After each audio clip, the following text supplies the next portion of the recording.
Zap Crypto. Tous les jours, toute l'actu crypto au même endroit. Et pour me soutenir, abonne-toi et active la cloche pour ne pas manquer le prochain Zap Crypto. Crypto Fear and Greed à 24 dans la peur, Social Index à fond sur Up, les ordres de marché neutrales ce matin à 7h45 comme je vous disais, et on a pas mal de murs acheteurs qui sont positionnés entre 38 000 et 38 600. Alors, sur l'intervalle hebdomadaire, vous pouvez voir que oui, en effet, on a clôturé une chandelle, notre chandelle de la semaine passée extrêmement importante en dessous de cette ligne de tendance descendante, une fois encore. Voilà un truc qui n'est vraiment pas une bonne nouvelle pour le Bitcoin, c'est sûr, et ceci me rend un peu plus prudent, je dirais, au court terme. Au moyen et long terme, vous savez que je suis toujours, bien sûr, bullish concernant le Bitcoin. Je pense toujours qu'il atteindra un jour le fameux million de dollars et bien plus loin encore dans le futur. Mais tant que maintenant, c'est vrai qu'il faut se montrer prudent, parce que non seulement on se trouve en dessous de la ligne rouge qu'on a juste ici, ce qui est bien sûr vraiment significatif, mais on est aussi repassé en dessous de cette ligne de tendance descendante à partir de ce point. Donc oui, ceci m'inquiète un peu sur le court terme, c'est vrai. En vue peut-être hebdomadaire sans log, en vue classique, et qu'on aligne peut-être les mèches, on voit que... on va le faire. C'est incroyable. Vous voyez, j'ai cliqué ici pour aligner les mèches. J'aligne les deux mèches. Comme par hasard, pouf, vous voyez, comme ça match avec le bas de canal. C'est incroyable. Incroyable, donc effectivement, si on break à peu près ce niveau de bas de canal ascendant, 37 000 $, ah ça craint, parce qu'à mon avis, on va chercher la trendline que vous voyez ici suivante. En fait, donc vous voyez, il faut aligner les mèches, pouf, pouf. Ça nous emmène effectivement à 30 000, 31 000. Donc attention à ce qu'il casse pas son canal, son drapeau ascendant par le bas, qu'il aille chercher la trendline haussière suivante en vue classique pour aller chercher les 30 000. Et s'il casse, alors là c'est la bérésina, parce que là il va nous retracer ce mouvement. Là après c'est, vous l'avez compris, les 10 000. Voilà, je ne veux pas porter la poisse, la shkumun, mais voilà, vous êtes prévenus en tout cas. Même chose, divergence, divergence, divergence. On casse la ligne ici, on casse ici, on l'a pas encore cassé, si on l'a cassé ici, voilà, on est en dessous et bear market entamé, bear market entamé, bear market entamé. D'accord, on va remettre les halving. Donc halving en juillet 2016, on est par ici, un halving, deuxième halving, donc mai 2020, mars, avril, mai, hop, halving ici, et prochain halving en mars 2024 par là-bas. Voilà, donc on a nos cycles inter-halving plus ou moins de 4 ans avec la MA50 monthly, l'équivalent de la MA200 weekly, donc avec son homologue ici, la WMA, la même moyenne mobile, donc mais pondérée. Ces deux moyennes mobiles qui donnent les points d'entrée optimaux vraiment historiques, d'accord. Donc là on se rend compte que la première donne le signal et la deuxième en dessous donne vraiment le bottom, d'accord. On travaille ces lignes là on fait all-in, là on fait all-in, et quand on sera ici, et encore une fois on fera all-in, d'accord. Donc toujours sur ce schéma on voit les paliers clés vraiment de ces bear market, donc les 400 $ sur le premier, 6 000 sur le deuxième et 30 000 sur celui-là, d'accord. Donc la cassure des 30 000 nous ouvrira la porte vers la période de liquidation et les points d'entrée optimaux. Nunia Bitniz Pladizo qui mettait en avant que le BTC Weekly en ce moment est à une contraction énorme sur les bandes de Bollinger.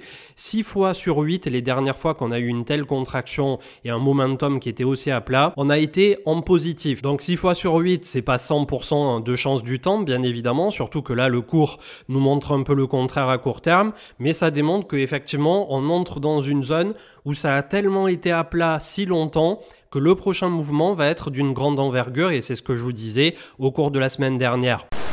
On atteint un ATH de la supply qui n'a pas bougé depuis 1 an et plus. Donc qu'est-ce que ça veut dire en général ces ATH là? Ça veut dire déjà que vous avez, si je prends le ratio là en ce moment, vous avez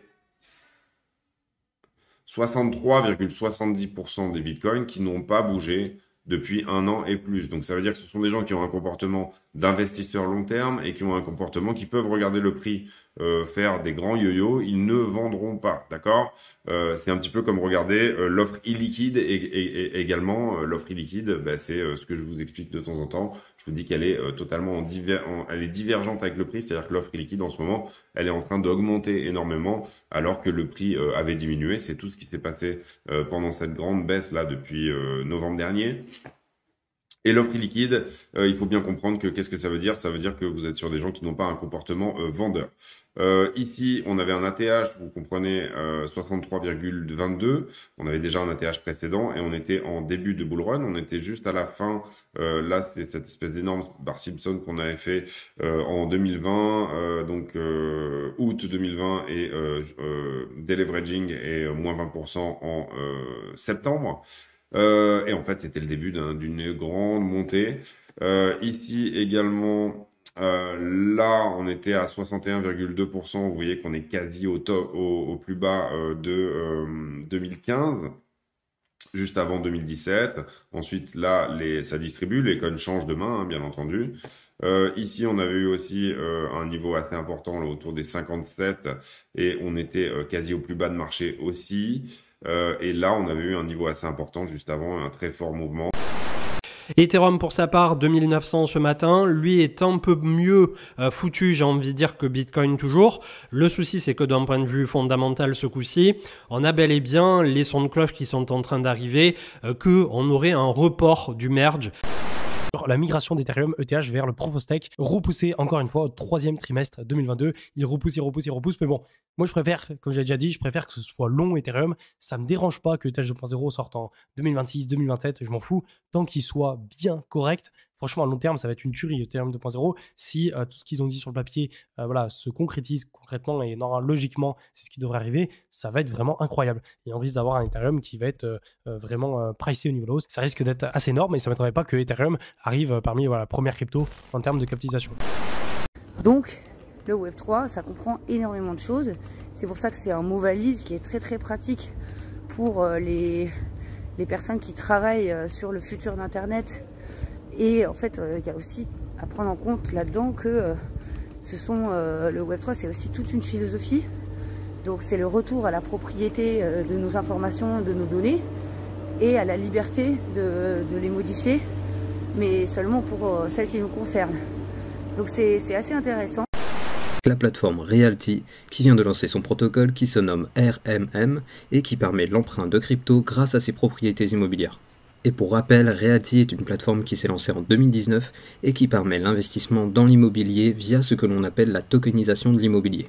Et pour faire très simple, la tokenisation de l'immobilier, c'est l'émission d'un ou plusieurs tokens qui représentent la propriété d'un bien immobilier sur la blockchain.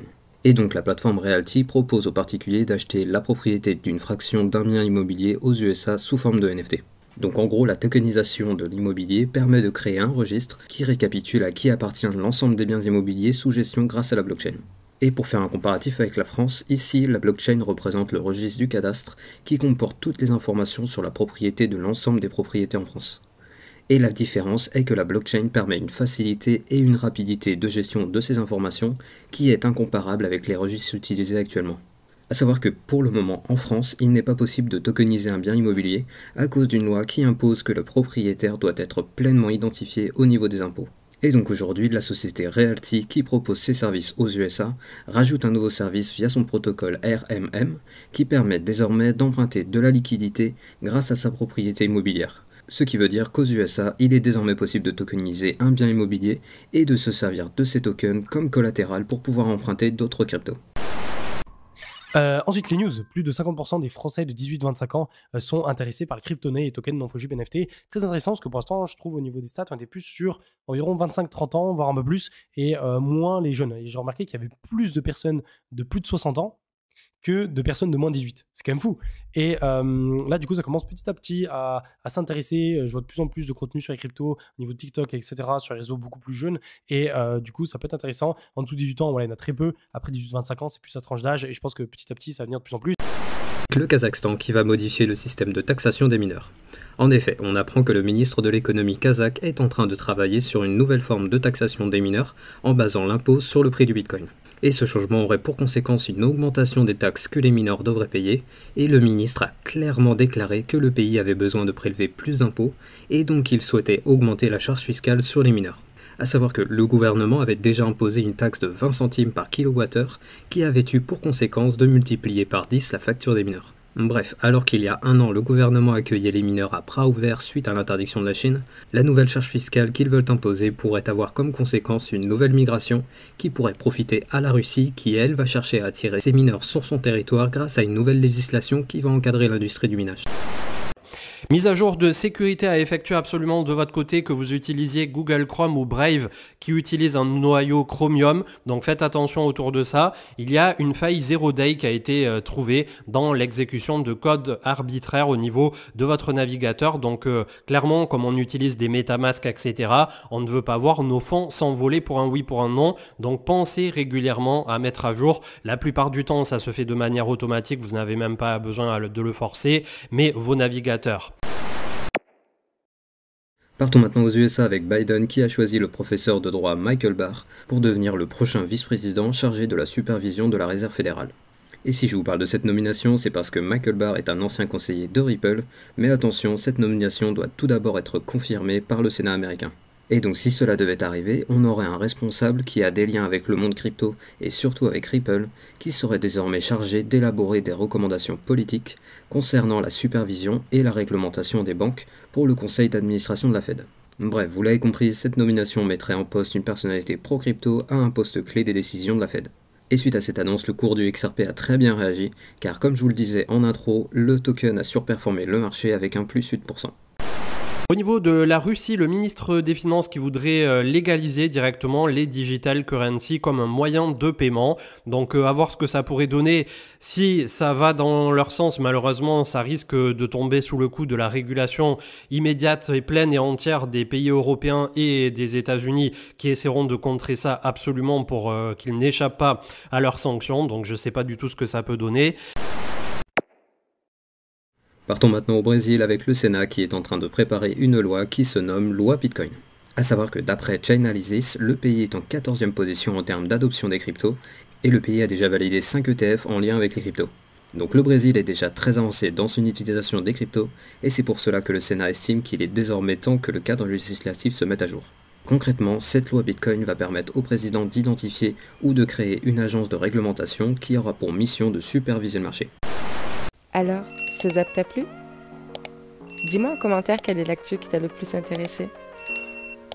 Et si tu as manqué les actus d'hier, retrouve juste ici le zap crypto de la veille.